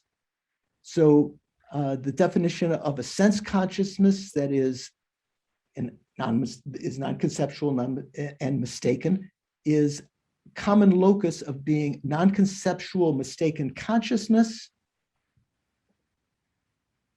and having been produced in dependence on a physical sense power that is its uncommon empowering condition. In other words, a sense consciousness like an eye sense that sees a blue snow mountain and so forth. The definition of the second, a mental consciousness that is non-conceptual mistaken consciousness, is a common locus of being non-conceptual mistaken consciousness and being produced in dependence upon a mental sense power that is its uncommon empowering condition. In other words, it's a mental mistaken consciousness. So that would include dream consciousnesses, right? Bob? I want to ask David, but David's. Yeah, I think it would be. Yeah. Well, I don't know. I mean, according to Choate's interpretation of dream consciousness meaning non-mistaken. Karen. Well, I was thinking no, because there's two Karens, but so the Karen who has her hand up, that's the one, right? Yeah, I was thinking no, because dream consciousness do not rely upon a physical sense power. Say that again. It doesn't rely upon a physical sense power. What doesn't? A dream consciousness. Right. No, we're talking about the mental mistake. What are we talking about? Definition of a mental consciousness that is non-conceptual mistaken consciousness. That's the one we're talking about. Right. That is produced in dependence on a mental sense power that is its uncommon empowering condition. So remember, mental sense power is not the brain, is not a physical sense power like the eyes. Right. It's just I was reading the line above. Oh, sorry. Okay, no problem. Okay, twofold division of awareness. We're on page 46. Self-knowers and other knowers. We've talked about this before, but now it comes again specifically. Self-knowers and consciousness that is directed only inward are synonymous. So we had various definitions of self-knowers. Generally, a self-knower is the same entity of the consciousness that it's knowing. It's not something separate from it. It's a quality of that consciousness that knows that you are conscious of, that you are conscious. It doesn't know what you're conscious of. Like, for instance, if your eye consciousness is seeing blue, the self-knower of that consciousness doesn't perceive blue. It only perceives the consciousness perceiving blue, right? So the second, other knowers and consciousness that is turned outward are synonymous. So the eye consciousness in that case would be another knower, because it's knowing something other than the entity of its consciousness. Sense, mental, and yogic direct perceivers, as well as conceptual consciousnesses, are illustrations of the second, other knowers. mental direct perceivers, yogic direct perceivers, as well as conceptual consciousnesses are illustrations of the second. Whatever is any of those, that is sense direct perceiver, mental direct perceiver, yogic direct perceiver, conceptual consciousness, must be an other knower. So they're not knowing their own entity. So when we do our meditation at the beginning, when I ask you to look at the consciousness, so in the Kargyu tradition, where they still talk about, some practitioners and scholars talk about self-knowing as actually existing. They talk about trying to be aware of, just to tap into that self-knowing. But generally what you're doing is one moment of consciousness, is kind of, I want to use introspection, is kind of watching the previous moment of consciousness. So it's not knowing its own entity. It's not like a sword, one point on a sword cutting itself. One moment of consciousness is looking at the previous moment of consciousness and being aware of its quality of not being obstructing and so forth. So, so Venerable, so are you saying in at least in some lineages of the Kaiju tradition that they do have self-knowers? Is that what you're saying? It's not as though they have self-knowers and we don't. I mean, in reality, it's that they talk about self-knowing as actually not even exactly as we are defining it here, but somehow that there is a consciousness simultaneous with knowing that is perceiving it, the quality of that knowing. It's not as though in our interpretation, one moment of consciousness has to be aware of the previous moment of consciousness, whereas they're saying that introspection of knowing is simultaneous with that. Well, I guess what I'm asking is do they follow the Chittamatra self-knower definition? I guess that's what I'm asking. Well, I'm not sure. It sounds as though they are talking about a consciousness which is simultaneous, which is one of the qualities of a self-knower, simultaneous with the consciousness that's knowing. So in one sense, it seems like that is. If you have access to some books on Kargyu Mahamudra, you might investigate that yourself. Yeah, I can look it up, yeah. So getting to the end here, another twofold division of awareness and knowers. We're cutting the pizza in yet another way, mind and mental factors. And so this is the subject that we're going to be going into starting after 2 weeks, not next Saturday, but the Saturday after that, we're going to begin mind and mental factors. And I hope that there'll be some little explanation on the website to sort of entice some people who haven't been following us up till now, that might be an interesting subject because it's more psychologically connected, the emotions, the delusions and afflictions and so forth, and applicable to our practice in a more vivid way. So we're going to skip this section here and then just go to the very end, because we're going to talk all of this in much more detail than is in Purbacho's text, 6 root delusions, all of this. Then we get to expressive sounds on page 55. So the reason we're getting here is when we talked about subjects, there were 3 kinds of subjects. Do you remember? Who remembers the 3 kinds of subjects? Rowena, or David, do you remember the 3 kinds of subjects? Yes. Karen, do you know? Okay. Rowena? Not quick on the draw. No. Okay. Just Who knows? And then, so Stephen knows. What are the three kinds of subjects? I think I know. You'll tell me though. Okay. Person. Thank you, Venerable George. Persons, consciousnesses, and expressive sounds. Right, in whatever order you want to put them. So the way that I explained it, persons could be called subjects because they have the instrument of the mind, which is a subject. The main subject of our text so far in Low Rig was consciousness. Consciousness is a subject because it has objects, engaged objects, appearing objects, determined objects, and so forth. So they're related, they're said to possess their objects, and persons are said to possess their objects in various ways, but the way that most tasty to me is that they possess their objects because persons possess consciousness necessarily, right? You can't have a person imputed on something that doesn't have consciousness.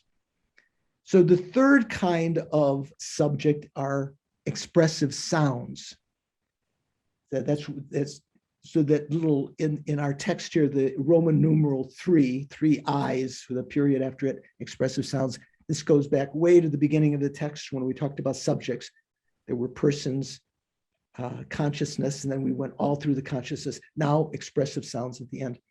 With respect to the third kind of subjects, expressive sounds, there are two parts, definitions and divisions. Definition. The definition of something being an expressive sound is an object of hearing that causes the understanding of its own object of expression through the force of nomenclature. In Jeffrey Hopkins' meditation on emptiness, he calls this articulate sound. What are we calling it here? Expressive sound, articulate sound. So here it says an object of hearing that causes the understanding of its own object of expression through the force of nomenclature. So I would take issue with that definition. What do you think, Bob? Is that a good definition? Well, it sounds very, it sounds roughly right. Sounds right. So how about in the Pure Lands,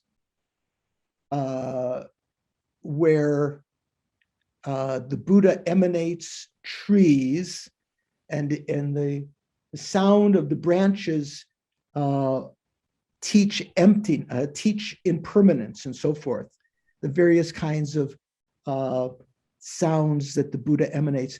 Those in a sense are expressive sounds or articulate sounds, not like, say, for instance, in my little forest next to me here, the trees, the sounds of the trees, did they express any particular meaning? They weren't motivated to express a meaning, right? You may say that, oh, that expresses the fact that it's windy, but the wind didn't motivate the trees to make that sound. So they're not expressive sounds, but the sounds in the Pure Lands, some of the sounds that are motivated by the Buddha's omniscient mind are articulate sounds, but I'm not sure that they are through the force of nomenclature. So this is my qualm about that. Divisions, when we talk about articulate sounds, names, phrases, and letters. So this is the main gist of this. So when we talk about names, in Tibetan, Ming, like Ming Dynasty, right? M-I-N-G, Ming. Or you could say, yeah, names. The definition of something being a name is an object of hearing that causes understanding of its own meaning. If I say Ali or Skylar, no, I'm not asking, I'm just saying, if I say Ali, if I say Skylar, those are names, right? So they cause indication of their own meaning, right? If I say Ali, and someone looks at the screen and say, oh, there's Ali, or Skylar, their point. Okay, so names cause understanding of their own meaning. The divisions of names, actual names and designated names, or you could say actual names or nicknames for designated names. Some people translate it that way. So actual names, the definition of an actual name of a certain object, because we can give any name at all to this. Like this could be called Poobah, this could be called pink bismuth, this could be called medicine or something like that, or bottle. You can give different names, but the actual name is that which is observed as a common locus of being a term initially applied arbitrarily to that object. It's arbitrary that you call it that. Like, for instance, Kleenex, tissue, nose tissue, right? I'm not sure. Some people might consider that to be an actual name. That's what was given at the beginning. But it's, it's just, even before Kleenex came out, it was, maybe there was something similar that was just called tissue, soft nose tissue or something. Actual names are that which is observed as a common locus of being a term initially applied arbitrarily to that object and being the main name of that object.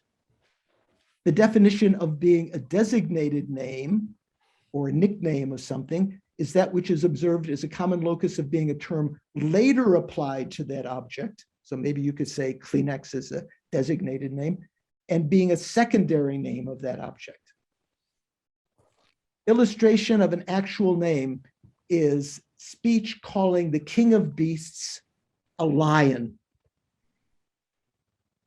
right? That's generally, even in Tibet, in Sanskrit and Tibetan, there's one word generally for lion, as opposed to the moon. We have these other things. So actual name, lion. When designated names are divided, there are two: names designated by reason of similarity and names designated by reason of relationship. So this is useful to know. An illustration of a name designated by reason of similarity is some speech calling a Brahman's son, who has a big mouth and a pug nose, a lion. Why? Because there's some similarity in appearance, pug nose and what did it say here? Big mouth and a pug nose.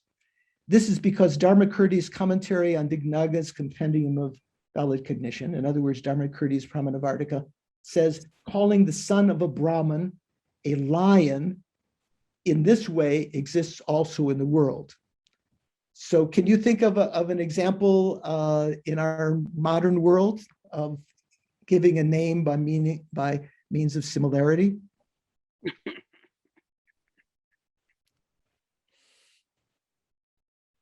Well, some curse words maybe, or something like that. So think about it.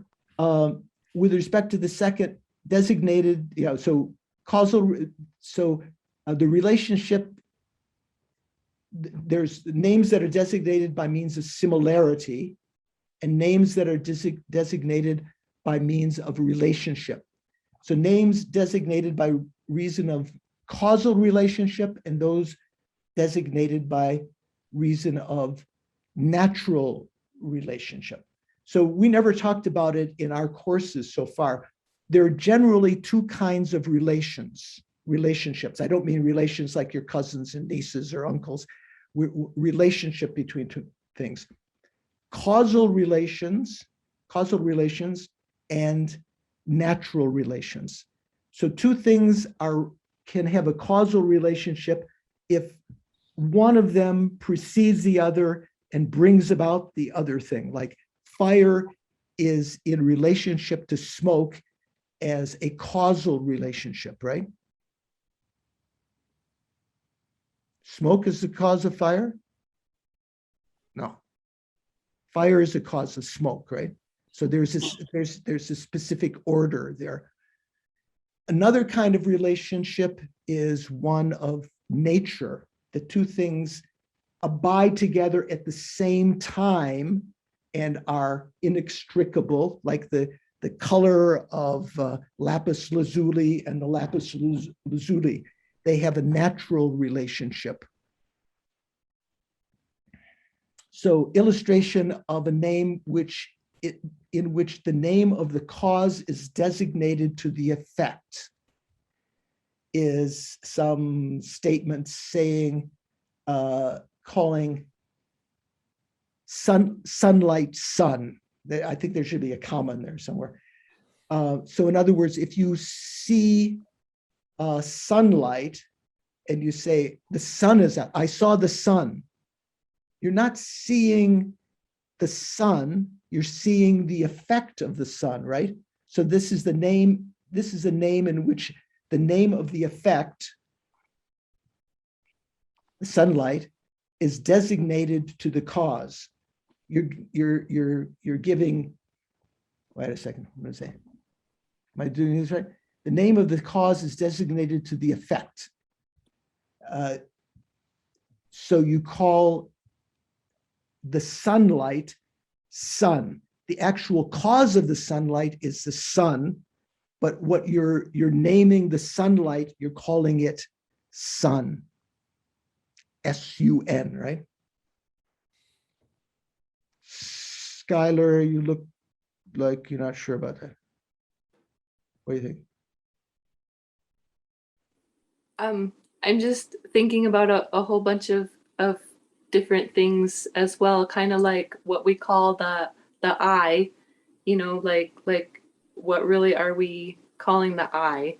And, you know, yeah, what are we calling the sun? So I'm still learning all of this. So like you're seeing the rays of the sun and saying, you know, yeah, I see the sun, but you're seeing the cause of it. Yeah, You're seeing the effect of the sun. Yeah, effect of the sun. Right, and you're giving that name to the effect of the sun. You're calling it sun. Like for instance, in our earlier classes, which some of you didn't hear, one of the example of sort of a side discussion about correct belief. Even though a correct belief doesn't realize its object, it leads you in that direction. So for instance, if you have the queen's crown or the king's crown has dropped some jewels on the, you know, has been dislodged and some jewels have fallen on the floor, and you're looking for the diamonds and the emeralds, and you see the light of the reflected off of them. Like if you're ever looking for, if you broke a glass in the kitchen, have you ever done that? And you want to make sure you get all the little slivers off the floor so you don't cut yourself.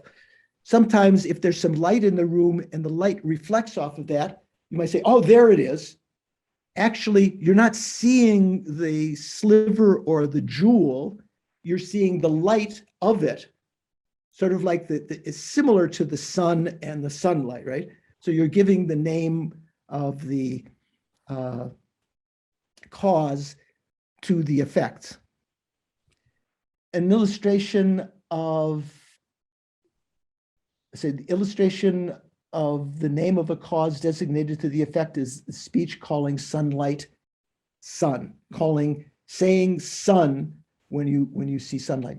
Illustration of the second, a designated name in which the name of the effect is designated to the cause is a statement calling a correct proof statement an inferential cognizer. So when we talked about inferential cognizer is an actual consciousness, right? What's the cause of an inferential cognizer? For some people, it can be a correct proof statement to someone who's not realizing it themselves. You're proffering to them a correct proof statement that can lead to an inferential cognizer. So if you call that correct proof statement an inferential cognizer, that's a case of designating the effect, the name of the effect, the inferential cognizer, is designated to the cause, the proof statement. Bob. I mean, I think that isn't that reversed here? I mean, don't you have the inferential cognizer, that is having, and at the end of the process, the inferential cognizer comes to a conclusion, and that conclusion would be the proof statement. So the proof statement is something that you would say to someone who is ready to realize that, but hasn't come to that realization. You state, if you go back to correct proof statement, I won't go into the details of that because we just got a couple of minutes left, if that. Yeah, but this is an illustration in which the name of the effect, so the name of the effect is the correct proof statement. No, is designated to the cause. The effect is an inferential cognizer. What comes first is a proof statement that's given to someone. Once that proof statement has been given, they put together the various elements of the syllogism in their mind, and they can develop an inferential cognizer. So that's a case of the effect, inferential cognizer, being designated to the proof statement. Yeah. Illustration of the second, a designated name in which the name of the effect is designated to the cause. I was just reading the English of the text, and to me the English of the text seemed to be reversed to what you were saying. Does it make sense now? Well, I still think it's reversed. But maybe I mean it's sort of it's a little hard. Maybe it's the translation is a little bit. Maybe if you looked at the Tibetan, it would be clearer. Well, speech, or you could say statement, that calls a correct proof statement an inferential cognizer. So you're calling the cause, the correct proof statement, you're calling it an inferential cognizer, whereas it's not an inferential cognizer, it's the cause of an inferential cognizer, right? The name of the effect, the inferential cognizer, is designated to the cause, the proof statement. Yeah, maybe you are correct. It's a little hard the way that it's written in a very ambiguous way. Well, yeah, maybe. Then the illustration of the second, a name designated by reason of relationship of nature, a natural relationship, is a statement or speech calling the burned fringe of a piece of cloth burned cloth. So the whole, let's say for instance, you stuck your arm over a candle and you burned your sweater. You burned a portion of your sweater. If you say, I burned my sweater, you didn't burn the whole sweater, you burned a portion of it, which is in natural relationship to the whole sweater. Make sense? Okay. So we talked about names. Now we talk about phrases. You could say, instead of names, you could also say words.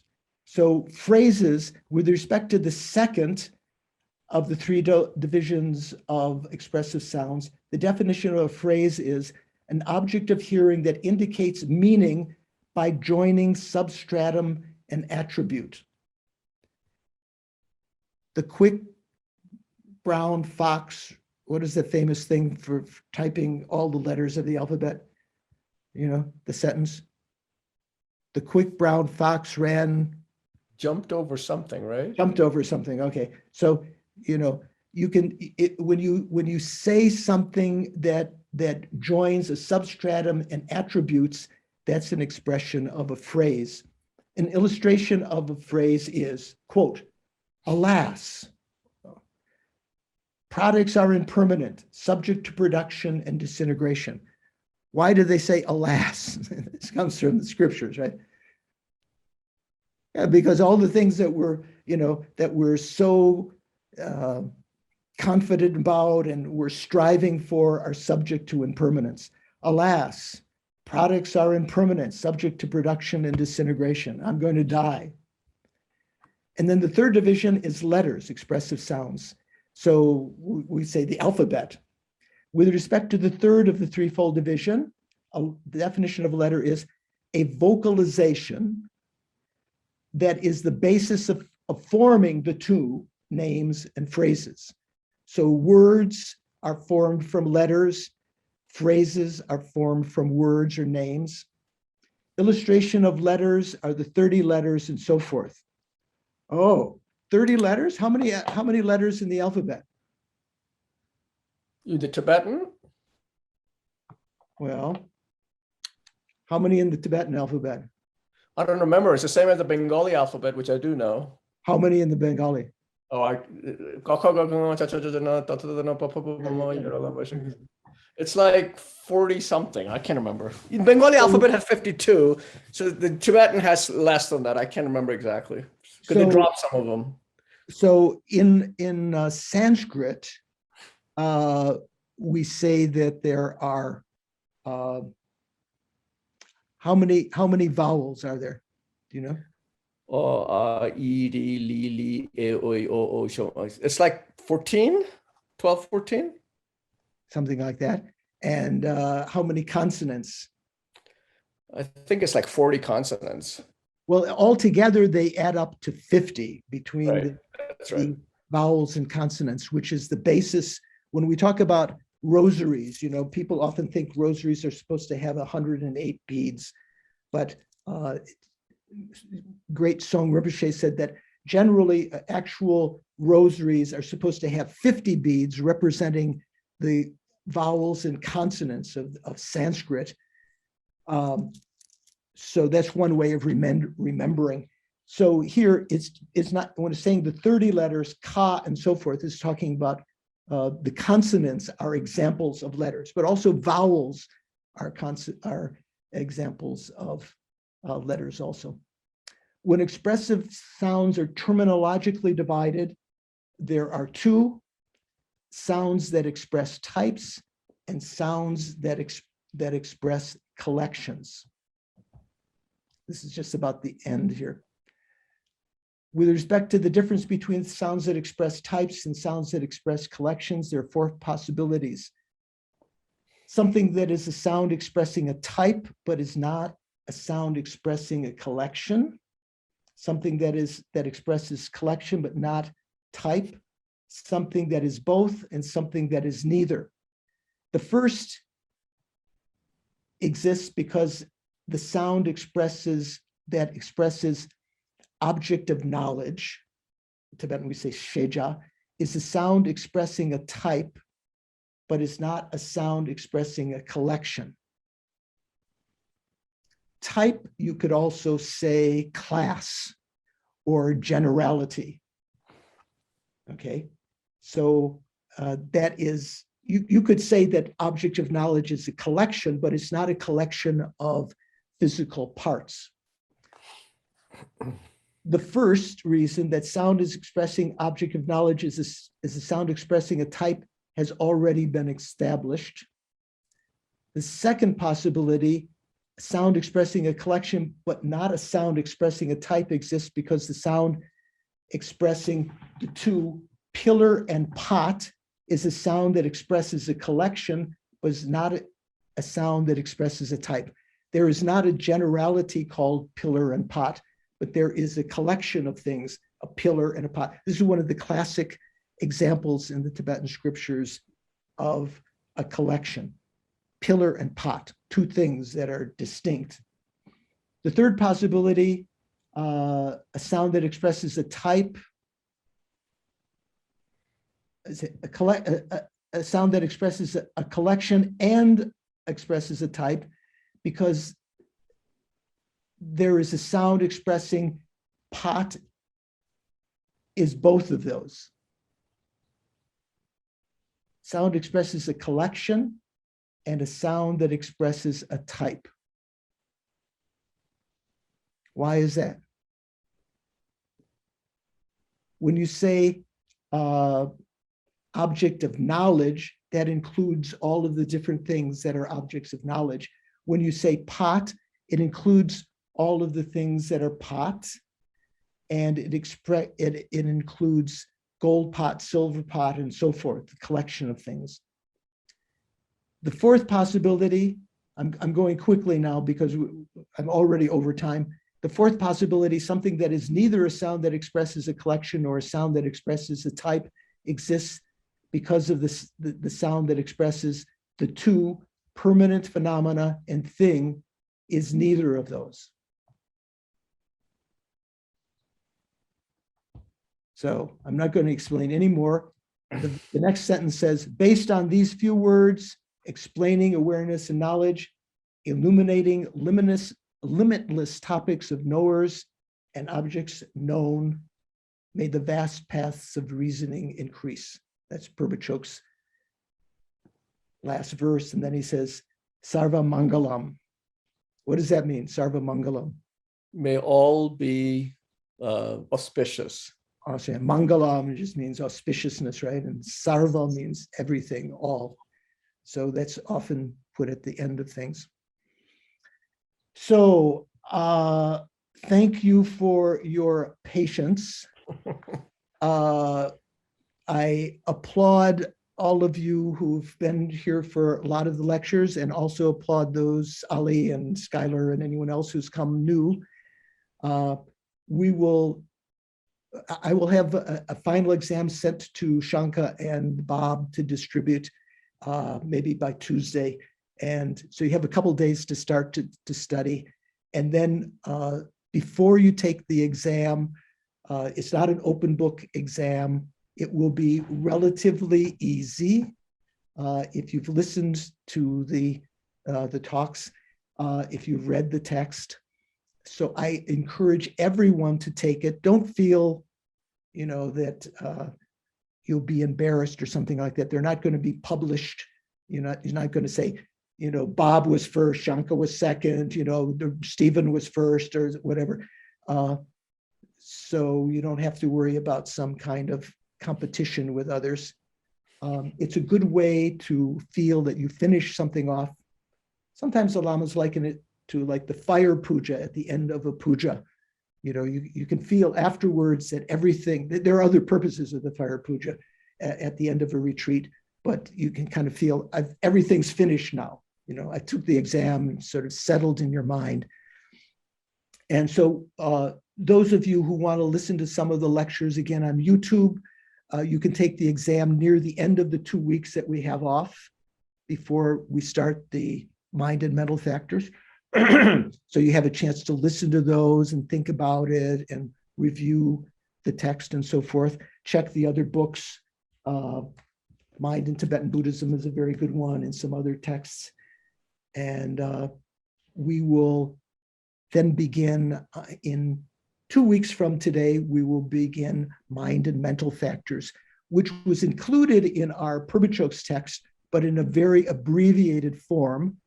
And we will use a text by Kanchan Yeshe Gelson, which I think Shanka and Bob will make available, if you signed up for that course. So thank you for.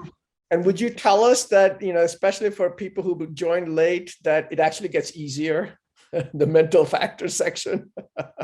Well, the mental factors section is more applicable. I mean, there's some tough points in there too, but generally easier and also more applicable to practice. When we talk about virtuous mental factors, how to cultivate them, what their causes are, what their definitions are, the delusions, the afflictions and so forth. Are all afflictions necessarily, do all afflictions necessarily create negative karma? Bob? They're usually defined that way, I think, but maybe there's some strange examples that don't. But Well, I would normally think that. Not necessarily. What about grasping to true existence? Is that an affliction? That's what I was thinking. Is that a klesha? Yeah, it is, but that causes renewed existence. So that has, in a sense, Yeah, but not direct. It doesn't cause negative. Doesn't create negative. In fact, all of the virtuous karma we as ordinary people create is contaminated by grasping to inherent existence. So not all of the delusions create negative karma. So different things like that and how to cultivate them, their defining characteristics, so you can know how to develop the good and how to eliminate the bad. All of that will be talked about. And I welcome all of you that took this course. You'll find that, as Shanka said, a little easier lifting. So let's end with a little dedication of all the energy we created today, the energy we created, the virtuous karma that we created during this course, the merits.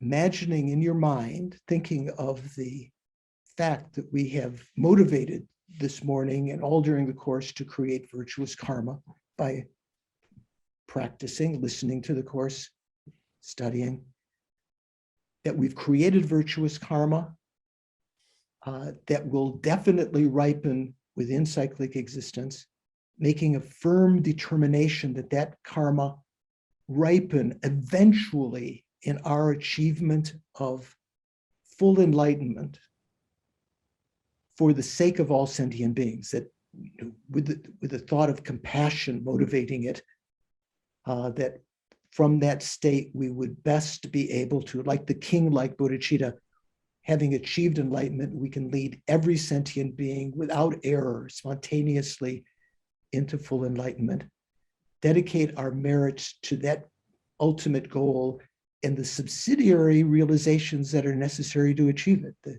development of renunciation, bodhicitta, and the right view of emptiness. Due to these merits, may I quickly become a fully enlightened Buddha and lead every sentient being into that very same state.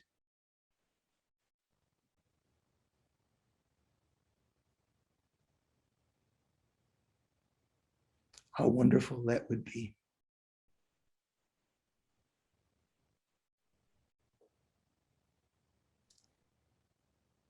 And thank you very much again. Thank you, Venerable. Yeah, thank you, Venerable George. You will get an announcement about the exam sometime Tuesday or Wednesday next week. So study a little bit until then, and then you have your choice of when to take the exam. The details will be on the exam or the cover page of that. So take care. Thank you. Thank you, Venerable George.